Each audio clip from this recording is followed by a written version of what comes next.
What's good, Melanin Warriors? We're diving into the incredible life of Alfred Chief Anderson, an aviation trailblazer and member of the Tuskegee Airmen. Let's get it, man. Let's go.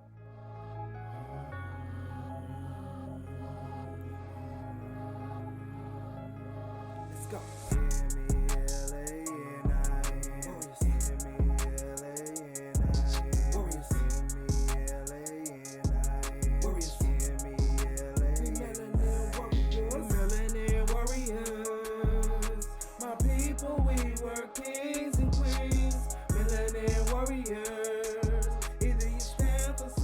Alfred Anderson, often referred to as Chief Anderson, was a pioneer Melanin American aviator and flight instructor who played a significant role in the development of Melanin aviation in the United States. He was born on June 9th, 1907 in Pryor, Mawar, Pennsylvania, and grew up with a strong fascination for aviation. In the 1920s, Anderson took his first flight with a barnstormer, a pilot who traveled around performing aerial stunts. This experience ignited his passion for flying, but faced numerous obstacles due to racial segregation and discrimination prevalent in the aviation industry at this time. And you guys all know 1920s, what was going on with our people, you know what I'm saying, the melanin people of this country during that time. Despite these challenges, he persisted and became the first melanin American to earn a commercial pilot's license in 1932. And I had to break that down slow, man, because he's setting history, man. Like I said, all warriors didn't have spears and swords and armies behind them, man. But let's keep going. Anderson's most notable contribution was his involvement in the Tuskegee Institution flight training program.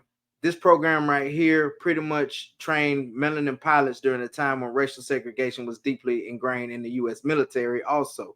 He was selected by Dr. Frederick D. Patterson, somebody we'll cover at a later time, then president of the Tuskegee Institute, to be the primary flight instructor for the Civilian Pilot Training Program, or the CPTP, if you guys know more about it, at Tuskegee, Alabama. So we're going to take a break on Mr. Anderson. Let's talk about the Tuskegee Airmen, or the Melanin Flyboys, WW2, like I like to call it. So the Tuskegee Airmen were a group of African-American pilots, navigators, bombardiers, mechanics, and support staff who served the United States Armed Air Force, or USAAF, if for the civilians who didn't know the abbreviation.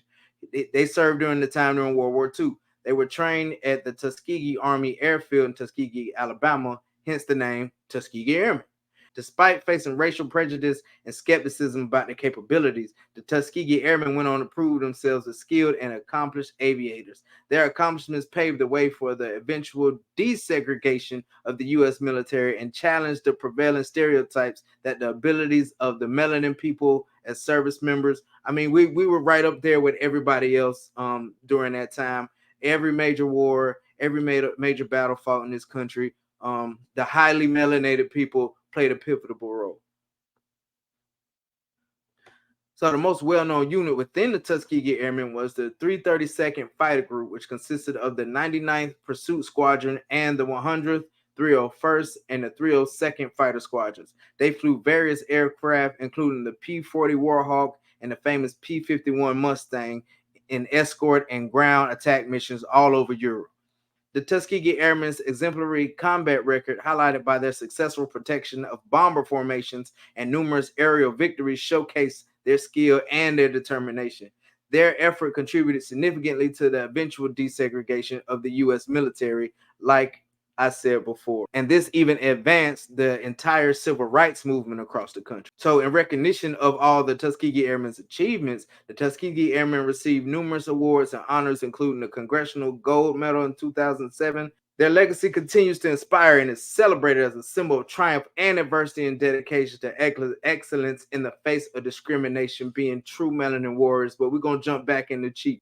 Alfred Chief Anderson's role as a flight instructor and the courage and excellence of the Tuskegee Airmen collectively played a crucial part in challenging racial barriers in aviation and the military. Even though there were challenges, he persisted and became, like I mentioned before, the first highly melanated American to earn a commercial pilot's license in 1932. Had to mention that one again, making him a true melanin warrior, man.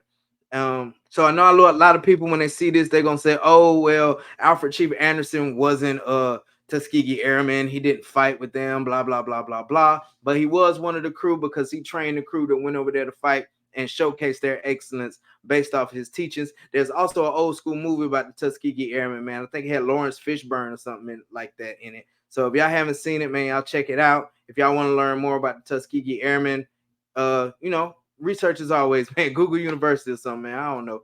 But all this right here, y'all, that makes Chief Anderson a true Melanin warrior. So you guys don't forget to hit that like and subscribe button. And always remember, if you don't stand for something, you're going to fall for anything. Ashe.